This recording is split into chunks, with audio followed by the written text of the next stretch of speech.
അപ്പോൾ നമുക്ക് അദ്ദേഹത്തിന്റെ പാത്ത്, അദ്ദേഹം കടന്നു പോയിട്ടുള്ള കുറച്ച് വഴികൾ, അതിലുള്ള ഹാംഫുൾ ആയിട്ടുള്ള മൈക്രോ ഓർഗാനിസത്തിനെ കില്ല് ചെയ്യാനായിട്ട് സാധിക്കും.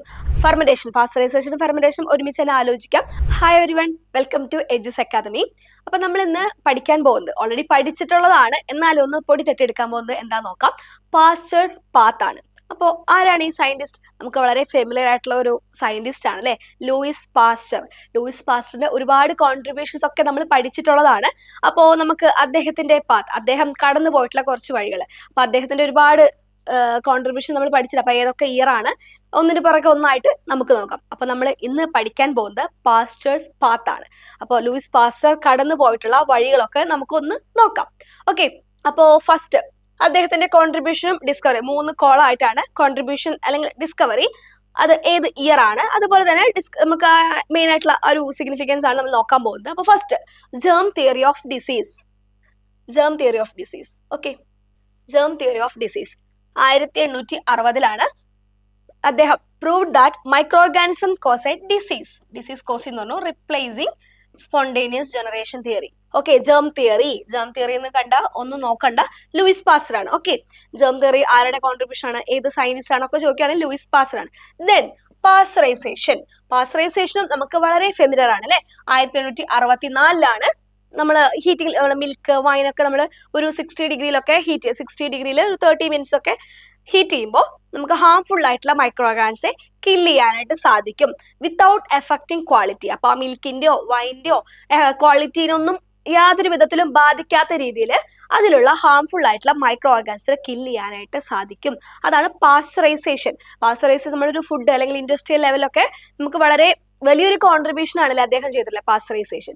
ദെൻ മൂന്നാമത്തെ, ഫെർമെന്റേഷൻ. ഇത് ഫെർമെന്റേഷനെ പറ്റി പിന്നെ ഒരു ഇൻഡസ്ട്രിയൽ ലെവലിൽ പിന്നെ പറയേ വേണ്ട അല്ലെ, അത്രയും വലിയൊരു കോൺട്രിബ്യൂഷൻ ആണ്. 1857 showed fermentation is caused by living micro organism. Living micro organism foundation in industrial microbiology. Industrial microbiology വളരെ വലിയൊരു മുന്നേറ്റം, ഒരു വലിയൊരു നാഴികക്കല്ലാണെന്ന് വേണമെങ്കിൽ പറയാം അല്ലെ. നമ്മൾ ഫെർമെന്റേഷൻ എങ്ങനെയാണ് കോസ്ഡ് ബൈ, എങ്ങനെയാണ് ലിവിംഗ് മൈക്രോ ഓർഗാനിസം. നമ്മളെല്ലാവരും ഫെർമെന്റേഷൻ, നമ്മളിപ്പോ ക്രിസ്മസിനാണെങ്കിലും ഒക്കെ നമ്മൾ വൈൻ പ്രൊഡക്ഷൻ ഒക്കെ നമ്മൾ വീട്ടിൽ തന്നെ ചെയ്യുന്നതാണ് അല്ലെ. ബാക്കി നമ്മൾ അപ്പത്തിനായാലും ഒക്കെ നമ്മളൊരു ഫെർമെന്റേഷൻ ഒക്കെ നമ്മൾ ഒരു ഡെയിലി ലൈഫിലൂടെ ഒക്കെ നമ്മൾ കടന്നു പോകുന്നതാണ്. അപ്പൊ അതൊരു ഇൻഡസ്ട്രിയൽ ലെവലിലൊക്കെ വളരെ വലിയ രീതിക്കൊക്കെ മുന്നോട്ട് കൊണ്ടുവരാനായിട്ട് ഹെൽപ്പ് ചെയ്തത് ഇദ്ദേഹത്തിന്റെ സ്റ്റഡീസ് ആണ്, ഫെർമെന്റേഷൻ സ്റ്റഡീസ് ആണ്.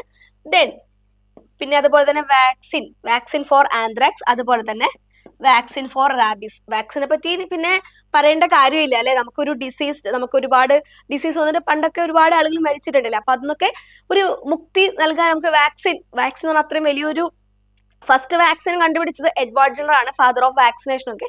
പക്ഷെ വാക്സിൻ ഒരു ടേം കോയിൻ ചെയ്തൊക്കെ ഇദ്ദേഹമാണ്. പിന്നെ അത് മാത്രമല്ല ആന്ത്രാക്സ്, റാബീസ്, ഇത് രണ്ടും ഒരു സോണോട്ടിക് ഇൻഫെക്ഷൻ, സോണോട്ടിക് ഡിസീസ് ആണ് നമുക്കറിയാം. അപ്പൊ ആന്ത്രാക്സും റാബീസ് വാക്സിനൊക്കെ കണ്ടുപിടിച്ചത് വളരെ വലിയ, റാബീസ് എന്ന് പറഞ്ഞാൽ നമ്മള് ചിലപ്പോൾ നമ്മൾ സിനിമയിലൊക്കെ കണ്ടിട്ടുണ്ടാവും അല്ലെ, റാബീസ് വന്നിട്ട് നമ്മൾ മരിക്കുന്ന ഒരു അവസ്ഥ. അപ്പോൾ ആ ഒരു അവസ്ഥയിൽ നിന്നൊക്കെ നമുക്കൊരു മുക്തി നൽകാനായിട്ട് ഇദ്ദേഹത്തിന്റെ വളരെ വലിയ കണ്ടുപിടുത്തം കൊണ്ട് സാധിച്ചിട്ടുണ്ട്. 1881 1885 കണ്ടുപിടിച്ചത്. Anthrax developed first bacterial vaccine for anthrax in animals. Then vaccine for rabies created first viral vaccine. Rabies saved Joseph Meister. ഒരു ബോയിനെ റാബീസ് ഉള്ള ഒരു ഡോഗ് ആ ഒരു ഇൻഫെക്ഷൻ വന്നിട്ട് അദ്ദേഹം രക്ഷിച്ചിട്ടുണ്ട്. ഓക്കെ, അപ്പൊ ഇതാണ് നമ്മളൊരു ഫസ്റ്റ് സ്ലൈഡിൽ വരുന്ന അദ്ദേഹത്തിന്റെ കോൺട്രിബ്യൂഷൻ. ജേം തിയറി, പാസ്ചറൈസേഷൻ, പാസ്ചറൈസേഷനും ഫെർമെന്റേഷനും ഒരുമിച്ച് തന്നെ ആലോചിക്കാം. അതുപോലെ തന്നെ ആന്ത്രാക്സ് വാക്സിനും റാബീസ് വാക്സിനും നിങ്ങൾക്ക് ഒന്നിച്ച് ഓർത്തിരിക്കാൻ പറ്റുന്നതാണ്. ഓക്കെ, അപ്പോ ഇതാണ്